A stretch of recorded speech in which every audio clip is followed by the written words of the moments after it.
আসসালামু আলাইকুম শিক্ষার্থী বন্ধুরা। এই ভিডিওতে আমরা নবম দশম শ্রেণীর জীববিজ্ঞানের প্রথম অধ্যায়টা নিয়ে আলোচনা করব, যেটার নাম হচ্ছে জীবন পাঠ।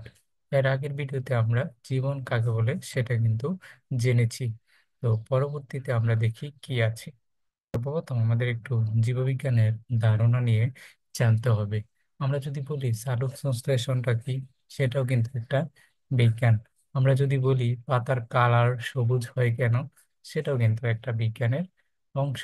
আবার আমরা মানুষরা আসলে কিভাবে বেঁচে আছি বা আমাদের কিভাবে রক্ত সঞ্চালন হয়, সেই জিনিসটা যদি আমরা জানতে চাই, সেটাও একটা বিজ্ঞানের অংশ।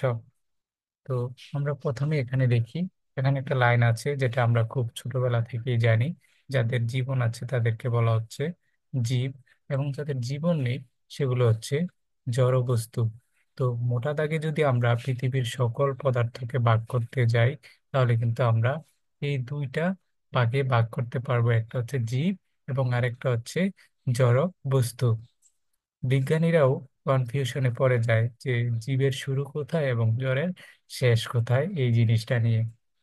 জগৎকে বুঝতে হলে ভৌত বিজ্ঞান সম্পর্কে আমাদের খুব ভালো একটা জ্ঞান থাকা জরুরি। এই ভৌত বিজ্ঞান কি, এই জিনিসটা আমরা সামনে আলোচনা করব। এই ভৌত বিজ্ঞানের অধীনেই কিন্তু আছে পদার্থ বিজ্ঞান এবং রসায়ন। এই দুইটা সম্পর্কে জ্ঞান থাকাটাও কিন্তু জরুরি। তারপরে আমরা দেখি,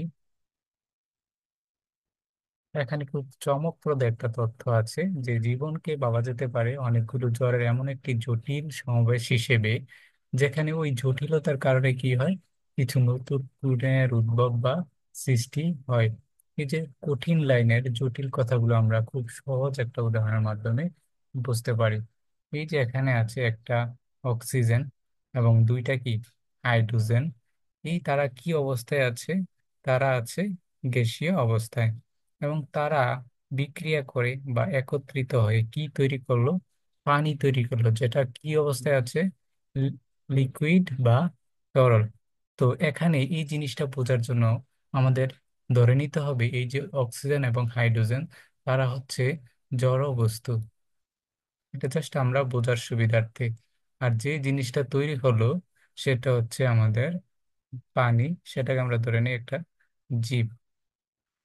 এই যে হাইড্রোজেন এবং আমরা অক্সিজেনকে জড়বস্তু ধরলাম, তাদের কিন্তু প্রথমে যেই ধর্ম ছিল বা বৈশিষ্ট্য ছিল, তারা ছিল হচ্ছে গ্যাসীয় অবস্থায়। কিন্তু যখনই তারা জীবে পরিণত হলো, যেখানে আমরা পানিকে ধরে নিচ্ছি, তখন কিন্তু তাদের আর সেই বৈশিষ্ট্যটা থাকলো না, একটা নতুন বৈশিষ্ট্যের আবির্ভাব হলো।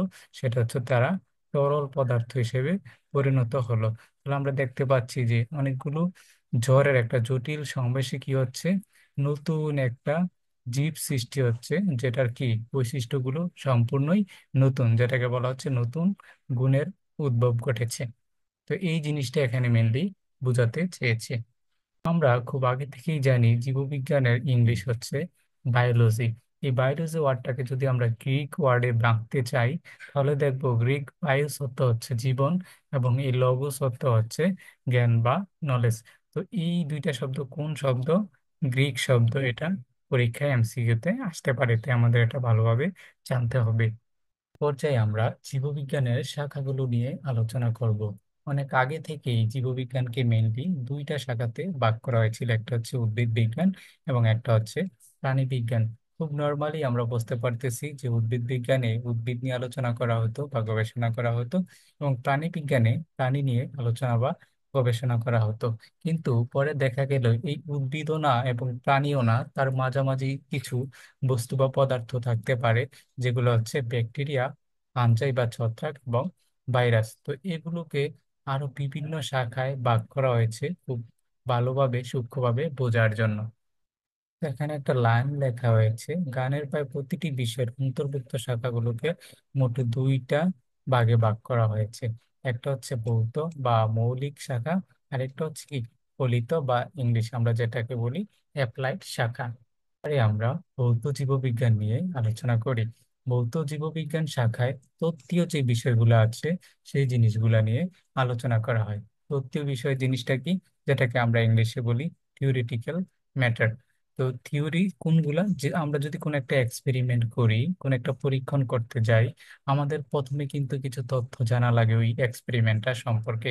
এই যে তথ্যগুলো আমরা সংগ্রহ করি বা জানি, সেই জিনিসগুলো হচ্ছে মেইনলি থিওরির বিষয় বা তত্ত্বীয় বিষয়। ভৌত জীববিজ্ঞানের খুব গুরুত্বপূর্ণ একটা শাখা হচ্ছে মরফোলজি বা অঙ্গ সংস্থান। এই মরফোলজি শব্দটা গ্রিক শব্দ মর্ফ এবং ওলজি শব্দ মিলে তৈরি হয়েছে। আমরা দেখতে পাচ্ছি মর্ফ শব্দের অর্থ হচ্ছে স্ট্রাকচার বা গঠন, এবং ওলজি শব্দের অর্থ হচ্ছে সায়েন্স বা বিজ্ঞান। তাহলে খুব সহজভাবেই আমরা বুঝতে পারতেছি মরফোলজি বা অঙ্গ সংস্থান হচ্ছে কোনো কিছুর গঠন সংক্রান্ত বিজ্ঞান বা পড়াশোনা।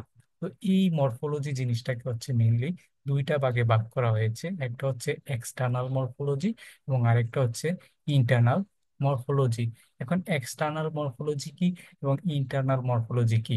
আমরা বাইরে থেকে যে জিনিসগুলো দেখতে পারি কোনো একটা জীবের বা কোনো একটা বস্তু জিনিসের, সেগুলোকে আমরা মেইনলি বহি অঙ্গ সংস্থান বা এক্সটার্নাল মরফোলজি বলি। এবং একটা জীবের ভিতরের যেই গঠন বা কাঠামো, সেই জিনিসগুলোকে বলা হচ্ছে ইন্টারনাল মরফোলজি বা অঙ্গ সংস্থান। জীববিজ্ঞানে সবসময় মনে রাখবো এক্স শব্দটার মানে হচ্ছে বাইরে, এবং ইন শব্দটার অর্থ তো আমরা মেনলি জানি হচ্ছে ভিতর। তো এই ছবিটা দেখলে আমরা বুঝতে পারবো ইন্টারনাল মরফোলজির অন্তর্ভুক্ত কারা এবং এক্সটার্নাল মরফোলজির অন্তর্ভুক্ত কারা। আমরা যদি একটা মানুষের কথা চিন্তা করি, তাহলে এই যে চোখ, এই হাত, পা, তারপরে এখানে আছে নাক, আর আমরা কি দেখতে পাচ্ছি এখানে জিহ্বা, কান, এই জিনিসগুলো কি আমরা মেনলি বাইরে থেকে দেখতে পারি। তাহলে আমরা খুব সহজে বুঝতে পারতেছি এই অঙ্গগুলো হচ্ছে আমাদের এক্সটার্নাল মরফোলজির অন্তর্ভুক্ত। এবং বাকি যেগুলো আছে মস্তিষ্ক, তারপরে এখানে আমরা দেখতে পাচ্ছি ফুসফুস, এখানে দেখতে পাচ্ছি আমরা কিডনি, এই জিনিসগুলো কিসের অন্তর্ভুক্ত? অবশ্যই অঙ্গ সংস্থান বা ইন্টারনাল মরফোলজির অন্তর্ভুক্ত। তারপরে আরো একটা গুরুত্বপূর্ণ যে শাখা, সেটা হচ্ছে শ্রেণীবিন্যাসবিদ্যা বা ট্যাক্সোনমি। এটাও ঠিক সেম, গ্রিক দুইটা শব্দ থেকে এসেছে। ট্যাক্সিস শব্দের অর্থ হচ্ছে অর্ডার এবং নমি শব্দের অর্থ হচ্ছে ল। তো এই ট্যাক্সোনমিতে আসলে কি নিয়ে আলোচনা করা হয়? একটা জীবের কিভাবে শ্রেণীবিন্যাস করা হবে সেই জিনিসটা নিয়ে, এবং তার রীতিনীতি কি হবে সেই জিনিসগুলো নিয়ে আলোচনা করা হয়। তো আমরা যদি ছবিটা দেখি, এখানে আমরা দেখতে পাচ্ছি ইংলিশে স্পেসিস, তারপর হচ্ছে জেনাস, ফ্যামিলি, যেগুলো আমরা বাংলায় বলি কি প্রজাতি, গণ, পরিবার, এই জিনিসগুলা মেইনলি টেক্সোনমির অন্তর্ভুক্ত। নয়তো এই বিশাল পৃথিবীর যে এত এত জীব আছে, তাদেরকে আমরা একটা শ্রেণী বা একটা শৃঙ্খলায় নিয়ে এসে খুব সহজে তাদের পরিচিতিগুলো জানতে অনেক কষ্ট হয়ে যেত যদি এই টেক্সোনমি না থাকতো। তারপরে আরো গুরুত্বপূর্ণ একটা শাখা হচ্ছে ফিজিওলজি বা শারীর তত্ত্ব। এই শারীর তত্ত্ব বা ফিজিওলজি হচ্ছে একটা জীবের দেহে বিভিন্ন ধরনের অঙ্গ প্রত্যঙ্গ থাকে, যেমন আমাদের কি আছে কিডনি, তারপরে আছে আমাদের হৃৎপিণ্ড। তো এই জিনিসগুলোর যে জৈব রাসায়নিক কার্যাবলীগুলো চলে বা কার্যাবলী চলে, সেই জিনিসগুলা নিয়ে মেনলি এখানে আলোচনা করা হয়। এখানে লেখা আছে যেমন কি শ্বসন, রেচন, চালক সংশ্লেষণ যে উদ্ভিদে হচ্ছে, সেই জিনিসগুলা কিন্তু এই শাখায় আলোচনা করা হয়ে থাকে। যেমন আমরা উদাহরণস্বরূপ বলতে পারি হৃৎপিণ্ড কিভাবে রক্ত সঞ্চালন করে, বা ফুসফুস কিভাবে শ্বাস প্রশ্বাস নিয়ন্ত্রণ করে। এই ছবিটাতে আমরা দেখতে পাচ্ছি চারপাশে মানুষের ভিতরের যে বিভিন্ন কি আছে, অঙ্গ প্রত্যঙ্গ আছে, এবং সেগুলা কিভাবে কাজ করে আমরা একটু আগে বললাম, সেটাই হচ্ছে মেনলি এই শারীর তত্ত্ব বা ফিজিওলজিতে আলোচনা করা হয়। ভৌত জীববিজ্ঞানের চতুর্থ নম্বর যে শাখাটা আছে সেটা হচ্ছে হিস্টোলজি। আমরা জীববিজ্ঞানে যেখানে হিস্টো কথাটা দেখতে পাবো, সেখানেই মনে করব টিস্যু সম্পর্কিত কোনো কথা এখানে লেখা আছে। তাহলে এই হিস্টোলজি কি নিয়ে আসলে আলোচনা করে? হিস্টোলজি হচ্ছে টিস্যু সমূহের গঠন, কিভাবে টিস্যুগুলো গঠিত হচ্ছে এবং তারা কিভাবে সাজানো আছে এবং তাদের কাজ কি, সেই জিনিসগুলো নিয়ে মেইনলি আলোচনা করে। তো এখানে আমরা দেখতে পাচ্ছি একটা টিস্যুর ছবি। আমরা তো জানি অনেকগুলো সেল মিলে কি তৈরি হয়, টিস্যু তৈরি হয়, এবং অনেকগুলো টিস্যু মিলে কি তৈরি হয়, একটা অর্গান তৈরি হয়। তো আমরা যদি প্রশ্ন করি যে মাংসপেশির টিস্যু আমাদের চলাচল কিভাবে নিয়ন্ত্রণ করে, বা স্নায়ু টিস্যু আমাদের কিভাবে সেই অনুভূতিগুলো গ্রহণ করে এবং প্রেরণ করে, সেই জিনিসগুলো মেইনলি একটা হিস্টোলজির আলোচনার বিষয়। 5 নাম্বার যে শাখাটা দেখতে পাচ্ছি সেটা হচ্ছে ভ্রূণবিদ্যা, ইংলিশে যেটাকে বলা হচ্ছে এমব্রায়োলজি। আমরা খুব ছোটবেলায় এই যে ছবিটা, এই ছবিটা দেখে কিন্তু অভ্যস্ত যে মায়ের পেটে খুব বাঁকা হয়ে একটা শিশু বসে আছে, সেটাই হচ্ছে মেনলি আমাদের কি এমব্রায়ো। তো এমব্রায়োলজিতে কি নিয়ে আলোচনা করা হচ্ছে? এমব্রায়োলজিতে জনন কোষের এই যে উৎপত্তি, কোথা থেকে তাদের শুরু, এবং নিষিক্ত জাইগোট থেকে ভ্রূণের সৃষ্টি, তার গঠন, এবং তো কিভাবে সেটা পরিস্ফুটিত হচ্ছে, কিভাবে সেটা বিকাশ ঘটছে, সেই জিনিসটা নিয়ে আলোচনা করা হয়। এই যে এখানে আমরা দেখতে পাচ্ছি নিষেকের মাধ্যমে কি হলো, জাইগোট তৈরি হলো, এবং এই জাইগোটে কোষ বিভাজনের মাধ্যমে আমরা দেখতে পাচ্ছি কি একটা পরিণত এমব্রায়ো সৃষ্টি হলো। তো আমরা যদি একটা উদাহরণ দিই যে ডিম থেকে কিভাবে বাচ্চা পাখির জন্ম হয়, বা বীজ থেকে কিভাবে গাছের অঙ্কুরোদ্গম হয়, সেই জিনিসটা কিন্তু এখানে এমব্রায়োলজির একটা আলোচনার অংশ। 6 নম্বর যে শাখাটা আছে সেটা হচ্ছে কোষবিদ্যা, ইংলিশে যেটাকে বলা হচ্ছে সাইটোলজি। আমরা যেখানেই সাইটো বা সাইট কথাটা দেখতে পাবো, সেখানেই মনে করব কোষ নিয়ে কোনো আলোচনা বা কোষ নিয়ে কোনো কথা হচ্ছে। তাহলে সাইটোলজি হচ্ছে কি, জীবদের যে কোষগুলো আছে সেগুলোর গঠন কিভাবে হচ্ছে, সেগুলা কিভাবে কাজ করে, এবং তাদের কোষ বিভাজনটা কিভাবে হয়, সেটা নিয়ে মেনলি এখানে আলোচনা করা হয়। তো এখন আমরা এই ছবিটাতে দেখতে পাচ্ছি কি একজন বিজ্ঞানী এই যে কোষের পরীক্ষা নিরীক্ষা করতেছে, এবং এই প্রিন্টারে আমরা দেখতে পাচ্ছি কোষের কিছু চিত্র। পরবর্তী জি নাম্বার যে শাখাটা আছে সেটা হচ্ছে বংশগতিবিদ্যা বা জেনেটিক্স। তো এখানে ছোট্ট করে লেখা আছে জিন ও জীবের বংশগতি ধারা সম্পর্কে এই শাখায় মেনলি আলোচনা করা হয়। এখানে আমরা দেখতে পাচ্ছি একজন সায়েন্টিস্ট এই যে একটা মাইক্রোস্কোপ নিয়ে ডিএনএ কে পরীক্ষা নিরীক্ষা হয়তো বা করতেছে। তো আমরা খুব ছোটবেলায় দেখতে পাচ্ছি এই যে বাবা মায়ের রং কি হয়, সন্তান সন্ততিতে কিন্তু প্রকাশ পায়, মানে তার বাবা যেমন তার গায়ের রংটা অনেক সময় সেম হয়। তো মেইনলি এই জিনিসগুলা কেন হয়, এই জিনিসগুলা যেখানে আলোচনা করা হয় সেটা হচ্ছে আমাদের মেইনলি জেনেটিক্স। তাহলে আমরা এক কথায় কি বলতে পারি, জেনেটিক্স হচ্ছে জীবের বংশগত বৈশিষ্ট্য এবং তাদের যেই এক প্রজন্ম থেকে অন্য প্রজন্মে তাদের এই প্রভাবটা, সেটা নিয়ে মেইনলি আলোচনা করে। পরবর্তী শাখাটা হচ্ছে বিবর্তন বিদ্যা, যেটাকে ইংলিশে বলা হচ্ছে ইভলিউশন। তো এই ইভলিউশন কি নিয়ে কাজ করে, পৃথিবীতে যে প্রাণের বিকাশ ঘটলো, জীবের বিবর্তন কিভাবে হচ্ছে এবং তাদের ক্রমবিকাশ, সেই তথ্যগুলো নিয়ে হচ্ছে মেনলি এখানে আলোচনা করা হয়। এবং কিভাবে আস্তে আস্তে মানুষ তাদের যে প্রাথমিক যেই রূপটা ছিল সেটা থেকে এখন কিভাবে উন্নত হলো, সেই জিনিসগুলো নিয়ে কিন্তু ইভলিউশন কাজ করে। আমরা যদি একটা বলি, উদাহরণ বলি যে ডাইনোসর থেকে কিভাবে বর্তমান পাখির বিবর্তন, বা জলজ প্রাণী থেকে কিভাবে স্থলজ প্রাণীর বিকাশ, সেই জিনিসগুলো নিয়ে কিন্তু বিবর্তন কাজ করে। তো এখানে আমরা একটা ছবি দেখতে পাচ্ছি যেটা নিয়ে আসলে একটা বিতর্ক আমাদের মাঝে আছে, যে মানুষের যে অ্যানসেস্টর বা আদি পুরুষ, সেই জিনিসটাকে আসলেই এই এই জিনিসটা ছিল কিনা। তো এটা আমরা জানি না, এটা এখনো বিতর্কের বিষয়।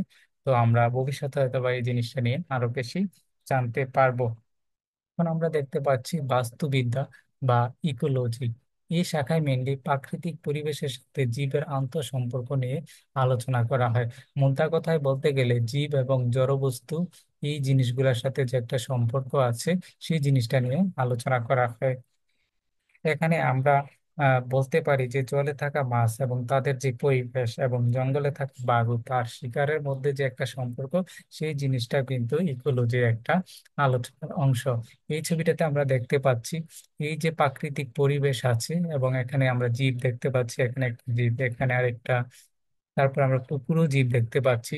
তো তাদের মধ্যে যে একটা সম্পর্ক, সেই জিনিসটা কিন্তু ইকোলজিতে আলোচনা করা হয়।